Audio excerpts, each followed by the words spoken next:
चाणक्य, एक संक्षिप्त परिचय।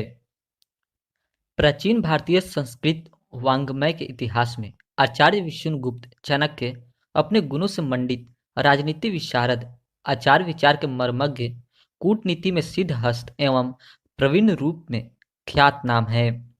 उन्होंने नंद वंश को समूल नष्ट करके उसके स्थान पर अपने सुयोग्य एवं मेधावी वीर शिष्य चंद्रगुप्त मौर्य को शासक पद पर सिंहासन रूढ़ करके अपनी जिस विलक्षण प्रतिभा का परिचय दिया, उससे समस्त विश्व परिचित है। मौर्य वंश की स्थापना आचार्य चाणक्य की एक महती उपलब्धि है। यह वह समय था जब मौर्य काल के प्रथम सिंहासन रूढ़ चंद्रगुप्त मौर्य शासक थे। उस समय चाणक्य राजनीतिक गुरु थे। आज भी कुशल राजनीति विशारद को चाणक्य की संज्ञा दी जाती है। चाणक्य ने संगठित संपूर्ण आर्यावर्त का स्वप्न देखा था। तदनुरूप उन्होंने सफल प्रयास किया था। चाणक्य अनोखे, अद्भुत, निराले ऐसे कुशल राजनीतिज्ञ थे जिन्होंने मगध देश के नंद राजाओं की राज सत्ता का सर्वनाश करके मौर्य राज्य की स्थापना की थी। चाणक्य का जन्म का नाम विष्णुगुप्त था और चनक नामक आचार्य के पुत्र होने के कारण वह चाणक्य कहलाए। कुछ लोगों का मत है कि अत्यंत कुशाग्र बुद्धि के होने के कारण उनका नाम चाणक्य पड़ा। कुटिल राजनीति विशारद होने के कारण इन्हें कौटिल्य नाम से भी संबोधित किया गया। पर हर संभवतः यह इनके गोत्र का नाम रहा हो, किंतु अनेक विद्वानों के मतानुसार कुटिल नीति के निर्माता होने के कारण इनका नाम कौटिल्य पड़ा। चाणक्य के जन्म स्थान के बारे में इतिहास मौन है, परंतु उनकी शिक्षा दीक्षा तक्षशिला विश्वविद्यालय में हुई थी।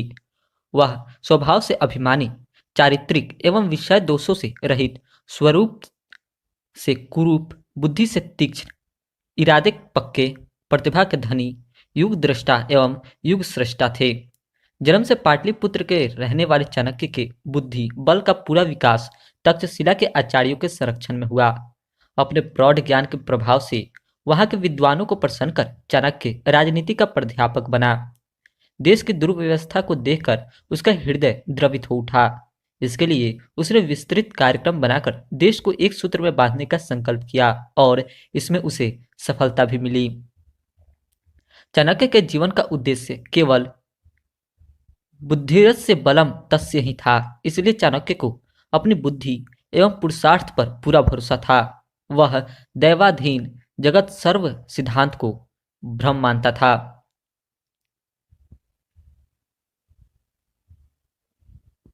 चाणक्य नीति, प्रथम अध्याय। अच्छा मनुष्य कौन? धर्म का उपदेश देने वाले, कार्य अकार्य, शुभ अशुभ को बताने वाले इस नीति शास्त्र को पढ़कर जो सही रूप में इसे जानता है वही श्रेष्ठ मनुष्य है। इस नीति शास्त्र में धर्म की व्याख्या करते हुए क्या करना चाहिए, क्या नहीं करना चाहिए, क्या अच्छा है, क्या बुरा है इत्यादि ज्ञान का वर्णन किया गया है। इसका अध्ययन करके इसे अपने जीवन में उतारने वाला मनुष्य ही श्रेष्ठ मनुष्य है। राजनीति जग कल्याण के लिए। मैं चाणक्य लोगों की भलाई की इच्छा से अर्थात लोक हितार्थ राजनीति के उस रहस्य वाले पक्ष को प्रस्तुत करूंगा जिसे केवल जान लेने मात्र से ही व्यक्ति स्वयं को सर्वज्ञ समझ सकता है। शिक्षा सुपात्र की।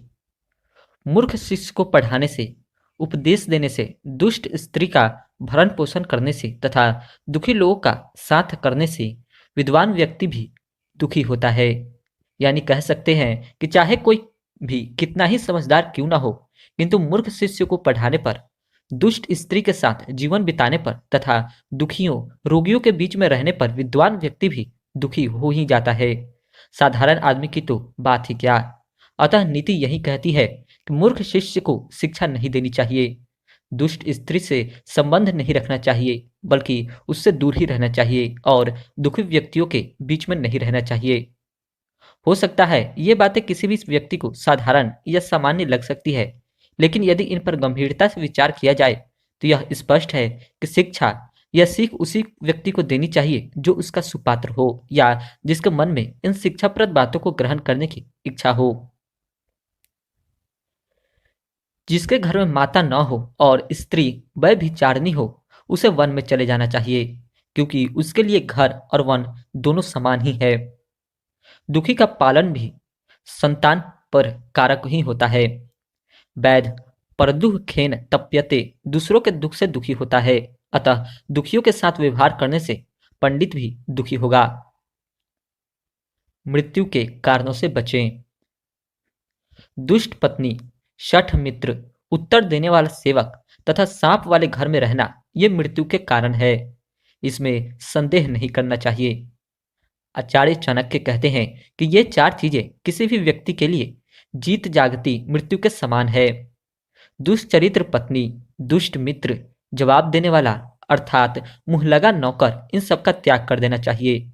घर में रहने वाले सांप को भी कैसे भी मार देना चाहिए। ऐसा न करने पर व्यक्ति के जीवन को हर समय खतरा बना रहता है, क्योंकि किसी भी सहृदयस्थ के लिए उसकी पत्नी का दुष्ट होना मृत्यु के समान है। वह व्यक्ति आत्महत्या करने पर विवश हो सकता है। वह स्त्री सदैव व्यक्ति के लिए दुख का कारण बनी रहती है। इसी प्रकार नीच व्यक्ति धूर्त अगर मित्र के रूप में आपके पास आकर बैठता है तो वह आपके लिए अति अहितकारी ही होगा। सेवक या नौकर भी घर के गुप्त भेद जानता है। वह भी यदि स्वामी की आज्ञा का पालन करने वाला नहीं है तो मुसीबत का कारण हो सकता है। उससे भी हर समय सावधानी बरतनी पड़ती है। तो दुष्ट स्त्री, छली मित्र व मुंहलगा नौकर कभी भी समय पड़ने पर धोखा दे सकते हैं। अतः ऐसे में पत्नी को आज्ञाकारिणी व पतिव्रता होना, मित्र को समझदार व विश्वसनीय होना और नौकर को स्वामी के प्रति श्रद्धावान होना चाहिए। इसके विपरीत होने पर कष्ट ही कष्ट है। इनसे व्यक्ति को बचना चाहिए, वरना ऐसा व्यक्ति कभी भी मृत्यु का ग्रास हो सकता है। विपत्ति में क्या करें? विपत्ति के समय के लिए धन की रक्षा करनी चाहिए।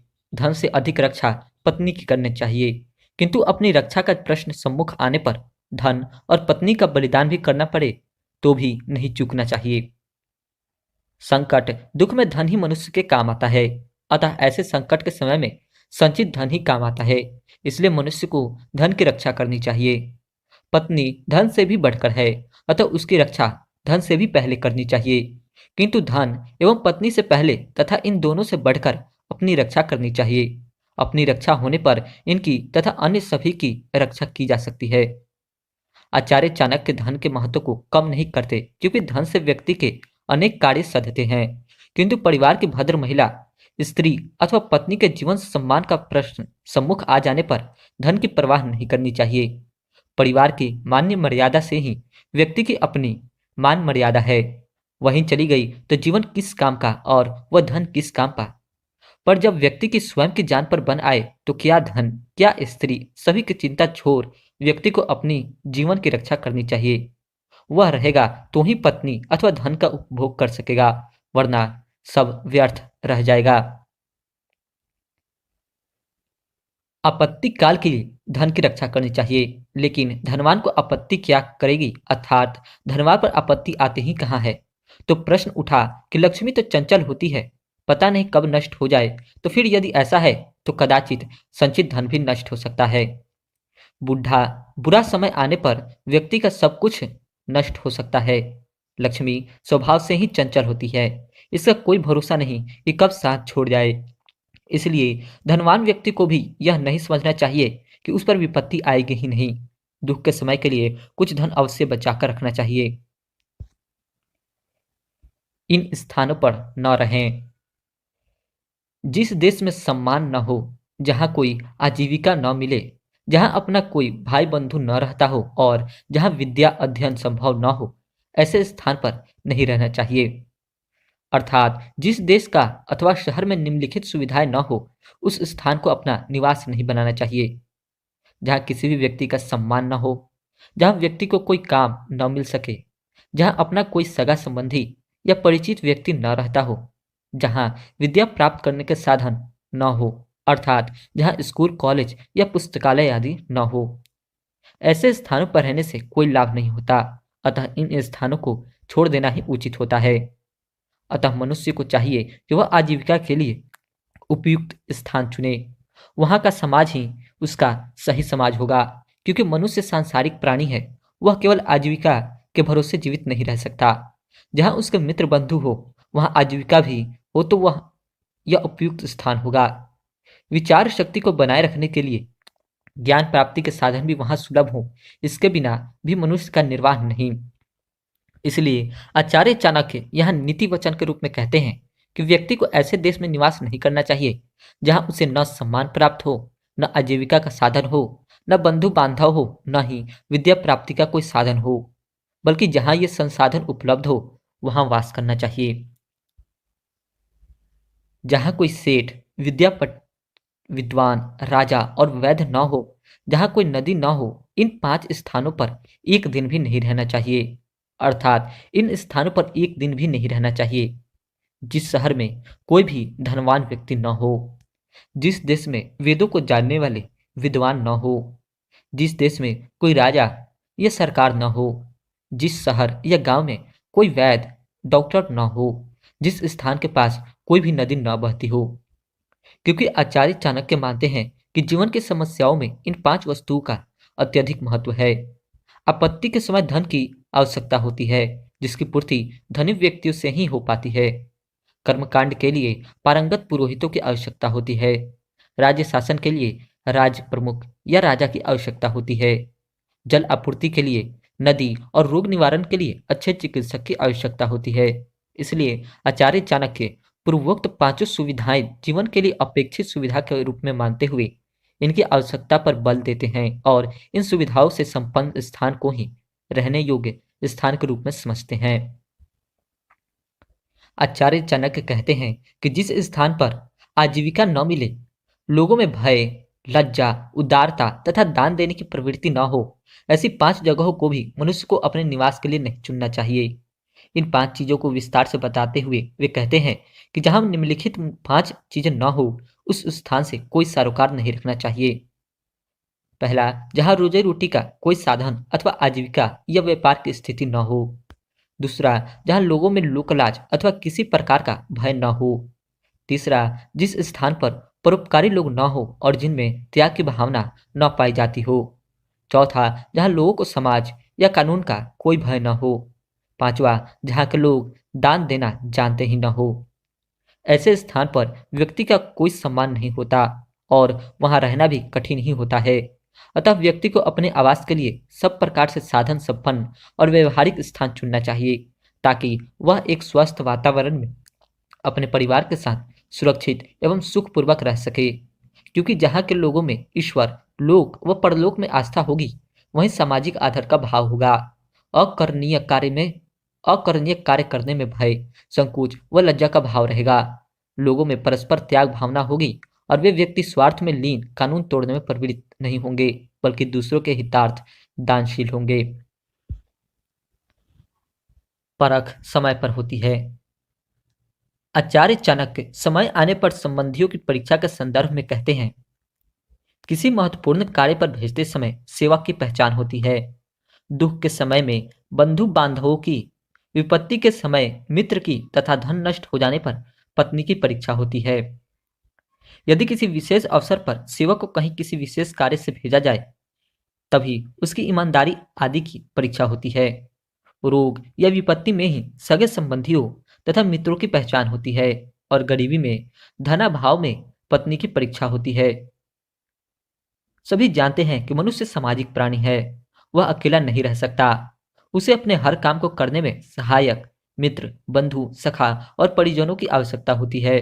किंतु किसी भी कारणवश उसके ये सहायक उसकी जीवन यात्रा में समय पर सहायक नहीं होते, तो उस व्यक्ति का जीवन निष्फल हो जाता है। अतः सही सेवक वही जो असमय आने पर सहायक हो, मित्र, सखा व बंधु वही भला जो आपत्ति के समय में सहायक हो, व्यसनों से मुक्ति दिलाने वाला हो, और पत्नी वही सहायिका और असली जीवन संगनी है जो धनाभाव में भी पति का सदैव साथ दे। ऐसा न होने पर इनका होना बेकार है। आचार्य चाणक्य बंधु बांधवों, मित्रों और परिजनों की पहचान बताते हुए कहते हैं कि रोग की दशा में जब कोई बीमार होने पर, असमय शत्रु से घेर जाने पर, राज कार्य में सहायक रूप में तथा मृत्यु पर शमशान भूमि में ले जाने वाला व्यक्ति सच्चा मित्र और बंधु है। देखा जाए तो सामाजिक प्राणी होने के कारण मनुष्य के संपर्क में अनेक लोग आ जाते हैं और अपने लाभ के कारण वह व्यक्ति से जुड़े होने का भाव भी जताते हैं। किंतु वे कितने सच्चे और सही मित्र है और कितने मौकाप्रस्त, इसका अनुभव तो समय आने पर ही हो पाता है। ऊपर वर्णित स्थितियां ऐसे ही अवसर का उदाहरण है। जब कोई व्यक्ति रोगग्रस्त हो जाता है तो उसे सहायक की आवश्यकता पड़ती है। ऐसे में परिवारजन और मित्र बंधु जो सहायक बनते हैं, वास्तव में वही सही मित्र कहे जाते हैं। शेष सब तो मुंह देखी बातें हैं। इस प्रकार जब कोई व्यक्ति शत्रु से घिर जाए, उसके प्राण संकट में पड़ जाए, तो जो कोई मित्र, सगा संबंधी शत्रुओं से मुक्ति दिलाता है, प्राण रक्षा में सहायक बनता है, वह उसका मित्र वही तैसी है। शेष सब स्वार्थ के नाते ही जुड़े हैं। हाथ आई चीज न गवाएं। आचार्य चाणक्य कहते हैं कि जो निश्चित को छोड़कर अनिश्चित का सहारा लेता है, उसका निश्चित भी नष्ट हो जाता है। अनिश्चित तो स्वयं नष्ट होता ही है। अभिप्राय यह है कि जिस चीज का मिलना पक्का निश्चित है, उसी को पहले प्राप्त करना चाहिए या उसी काम को पहले कर लेना चाहिए। ऐसा न करके जो व्यक्ति अनिश्चित यानी जिसका होना या मिलना पक्का न हो, उसकी ओर पहले दौड़ता है, उसका निश्चित भी नष्ट हो जाता है। अर्थात मिलने वाली वस्तुएं भी नहीं मिलती। अनिश्चित का तो विश्वास करना ही मूर्खता है।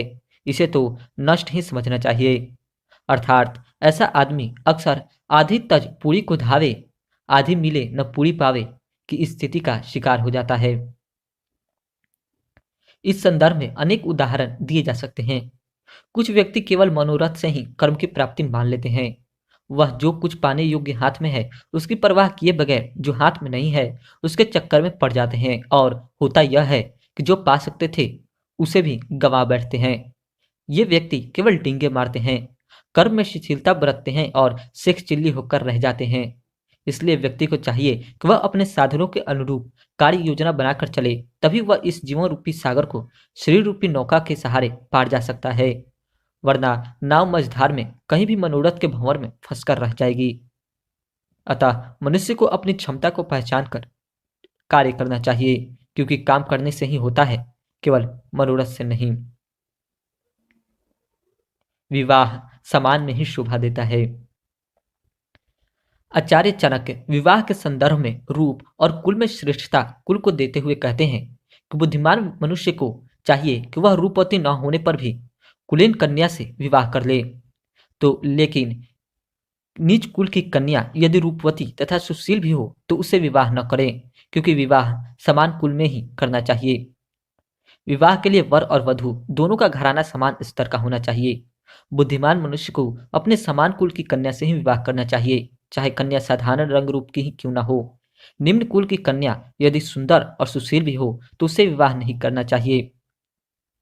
गरुड़ पुराण में भी यह श्लोक किंचित पाठभेद से मिलता है। उसमें भी कहा गया है कि समान कुल व्यसने च सख्यम, अर्थात मित्रता एवं विवाह समान में ही शोभा देता है। इसलिए जीवन के संदर्भ में विवाह जैसे महत्वपूर्ण प्रश्न को भावुकता का शिकार बनाने से रोकना ही नीति संगत है।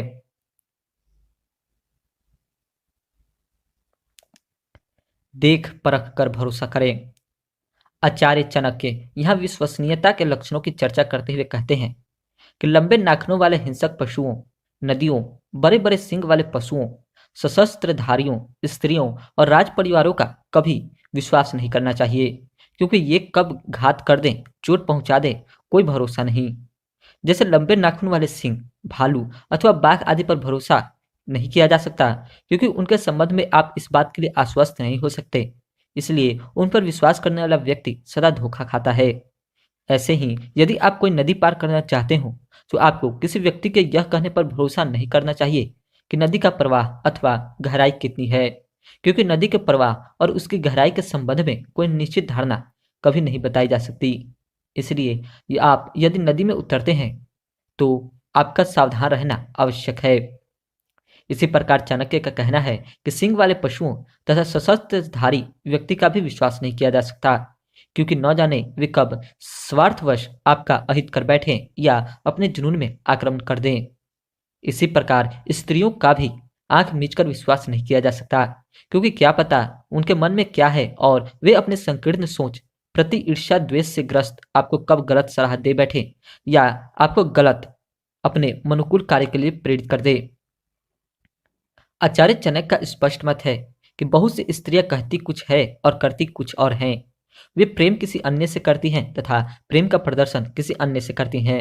इसलिए उनकी स्वामी भक्ति व पतिव्रता होने पर विश्वास नहीं किया जा सकता। इसमें सावधानी बरतनी चाहिए। सार को ग्रहण करें। आचार्य चाणक्य साध्य की महत्ता दर्शाते हुए साधन को गौण मानते हैं कि विष में से भी अमृत तथा गंदगी में से भी सोना ले लेना चाहिए। नीच व्यक्ति से भी उत्तम विद्या ले लेनी चाहिए और दुष्ट कुल से भी स्त्री रत्न को ले लेना चाहिए। अमृत अमृत है, जीवनदायी है, अतः विष में पड़े हुए अमृत को ले लेना उचित होता है। सोना यदि कहीं पर गंदगी में भी पड़ा हो तो उसे उठा लेना चाहिए। अच्छा ज्ञान या विद्या किसी नीच कुल वाले व्यक्ति से भी मिले तो उसे खुशी से ग्रहण कर लेना चाहिए। इसी तरह यदि दुष्टों के कुल में भी कोई गुणवान सुशील श्रेष्ठ कन्या हो तो उसे स्वीकार कर लेना चाहिए। स्त्री पुरुष से आगे होती है। आचार्य चाणक्य यह पुरुषों की अपेक्षा स्त्रियों की क्रियावृत्ति की तुलना करते हुए कहते हैं कि स्त्रियों में आहार दुगुना, लज्जा चौगुनी, साहस 6 गुना तथा कामोत्तेजना 8 गुना होती है।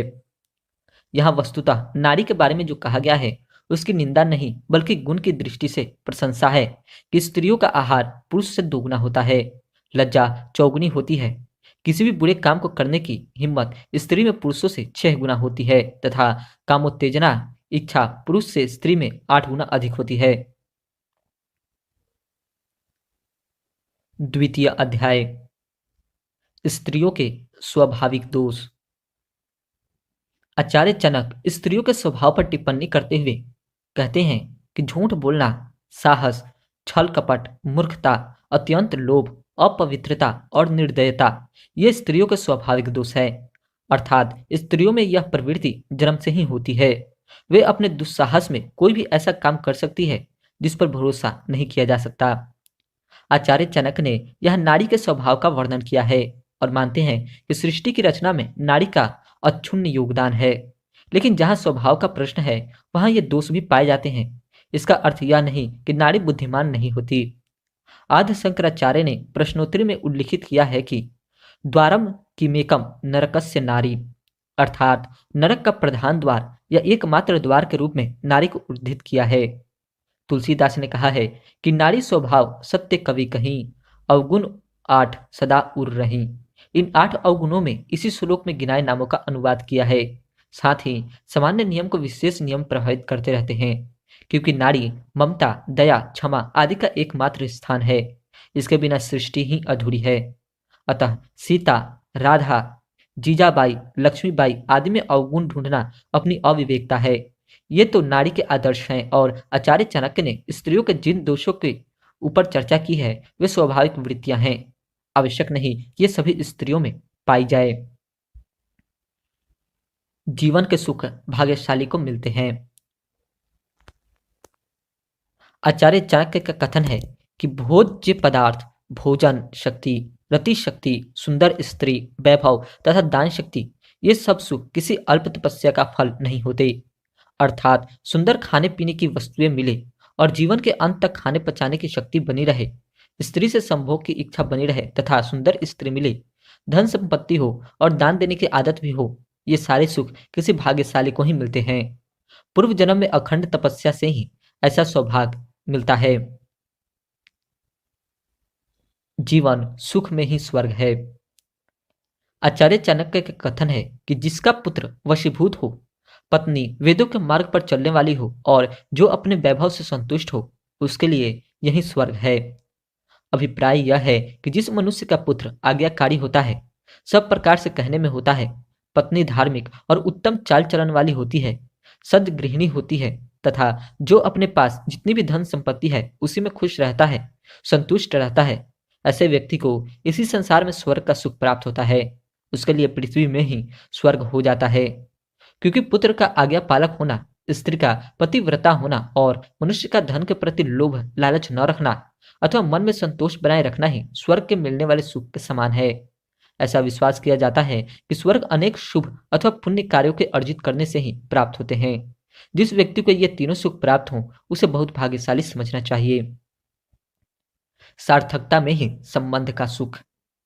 आचार्य चाणक्य का कथन है कि पुत्र वही है जो पिता का भक्त है, पिता वही है जो पोषक है, मित्र वही है जो विश्वास पात्र हो, पत्नी वही है जो हृदय को आनंदित करे। अर्थात पिता की आज्ञा को मानने वाला और सेवा करने वाला ही पुत्र कहा जाता है। अपने बच्चों का सही पालन पोषण, देख रेख करने वाला और उन्हें उचित शिक्षा देकर योग्य बनाने वाला व्यक्ति ही सच्चे अर्थ में पिता है। जिस पर विश्वास हो, जो विश्वासघात न करे, वही मित्र होता है। पति को कभी दुखी न करने वाली तथा सदा उसके सुख का ध्यान रखने वाली ही पत्नी कही जाती है। छली मित्र को त्याग दें। आचार्य चाणक्य का कथन है, पीठ पीछे काम बिगाड़ने वाले तथा सामने प्रिय बोलने वाले ऐसे मित्रों को मुंह पर दूध रखे हुए विष के घड़े के समान त्याग देना चाहिए। अभिप्राय यह है कि एक विष भरे घड़े के ऊपर यदि थोड़ा सा दूध डाल दिया जाए तो भी वह विष का ही घड़ा कहा जाता है। इसी प्रकार मुंह के सामने चिकनी चुपड़ी बातें करने वाला और पीठ पीछे काम बिगाड़ने वाला मित्र भी इस विष भरे घड़े के समान होता है। विष के घड़े को कोई भी व्यक्ति नहीं अपना सकता, इसलिए इस प्रकार के मित्र को त्याग देना ही उचित है। सच तो यह है कि ऐसे व्यक्ति मित्र कहे ही नहीं जा सकते, इन्हें शत्रु ही समझना चाहिए। आचार्य चाणक्य का कथन है कि कुमित्र पर कभी विश्वास नहीं करना चाहिए और पूरी तरह मित्र पर भी विश्वास नहीं करना चाहिए। कभी कुपित होने पर मित्र भी आपकी गुप्त बातें सबको बता सकता है। अभिप्राय यह है कि दुष्ट चुगलखोर मित्र का भूलकर विश्वास नहीं करना चाहिए। साथ ही कितना ही लंगोटिया यार क्यों न हो, उसे भी अपनी राज की बातें नहीं बतानी चाहिए। हो सकता है वह आपसे नाराज हो जाए और आपका कच्चा चिट्ठा सबके सामने खोल दे। इस पर आपको पछताना पड़ सकता है, क्योंकि आपका भेद जानकर वह मित्र स्वार्थ में आपका भेद खोल देने की धमकी देकर आपको अनुचित कार्य करने के लिए विवश कर सकता है। अतः आचार्य चाणक्य का विश्वास है कि जिसे आप अच्छा मित्र समझते हैं, उसे भी अपने रहस्यों का भेद न दें। कुछ बातों का पर्दा रखना आवश्यक है। मन का भाव गुप्त ही रखें। आचार्य चाणक्य का कथन है कि मन में सोचे हुए कार्य को मुंह से बाहर नहीं निकालना चाहिए। मंत्र के समान गुप्त रखकर उसकी रक्षा करनी चाहिए। गुप्त रखकर ही उस काम को करना भी चाहिए। अभिप्राय यह है कि मन में जो भी काम करने का विचार हो, उसे मन में ही रखना चाहिए, किसी को बताना नहीं चाहिए। मंत्र के समान गोपनीय रहकर चुपचाप काम शुरू कर देना चाहिए। जब काम चल रहा हो, उस समय ही उसका ढिंढोरा नहीं पीटना चाहिए। बता देने पर यदि काम पूरा न हुआ तो हंसी होती है। कोई शत्रु काम बिगाड़ सकता है, काम पूरा होने पर फिर सबको मालूम हो ही जाता है, क्योंकि मनोविज्ञान का नियम है कि आप जिस कार्य के लिए अधिक चिंतन मनन करेंगे और चुपचाप उसे कार्य रूप में परिणत करेंगे, उसमें सिद्धि प्राप्त करने के अवसर निश्चित मिलेंगे। इसलिए आचार्य का कथन है कि मन में सोची हुई बात या योजना कार्य रूप में लाने से पहले प्रकट नहीं करनी चाहिए। इसी में सज्जनों की भलाई है। पराधीनता। आचार्य का कहना है कि मूर्खता कष्ट है, यौवन भी कष्ट है, किंतु दूसरों के घर में रहना कष्टों का भी कष्ट है। वस्तुतः मूर्खता अपने आप में एक कष्ट है और जवानी भी व्यक्ति को दुखी करती है। इच्छाएं पूरी न होने पर भी दुख तथा कोई भला बुरा काम हो जाए तो भी दुख। इन दुखों से भी बड़ा दुख है पराये घर में रहने का दुख। पर घर में न तो व्यक्ति स्वाभिमान के साथ रह सकता है और न अपनी इच्छा से कोई काम ही कर सकता है, क्योंकि मूर्ख व्यक्ति को उचित अनुचित का ज्ञान न होने के कारण हमेशा कष्ट उठाना पड़ता है। इसलिए कहा गया है कि मूर्ख होना अपने आप में एक बड़ा अभिशाप है। कौन सी बात उचित है और कौन सी अनुचित, यह जानना जीवन के लिए आवश्यक होता है। इसी भांति जवानी बुराइयों की जड़ है। कहा तो यह तक गया है कि जवानी अंधी और दीवानी होती है। जवानी में व्यक्ति काम के आवेग में विवेक खो बैठता है, उसे अपनी शक्ति पर गुमान होता है। उसमें इतना अहंकार भर जाता है कि वह अपने सामने किसी दूसरे व्यक्ति को कुछ नहीं समझता। जवानी मनुष्य को विवेकहीन ही नहीं, निर्लज भी बना देती है, जिसके कारण व्यक्ति को अनेक कष्ट उठाने पड़ते हैं। ऐसे में व्यक्ति को यदि दूसरे घर में रहना पड़े तो उसे दूसरे की कृपा पर उसके घर की व्यवस्था का अनुसरण करते हुए रहना पड़ेगा। इस तरह वह अपनी स्वतंत्रता गंवा देगा। तभी तो कहा गया है, पराधीन सपने हूं सुख नाही। इसलिए इन पर विचार करना चाहिए।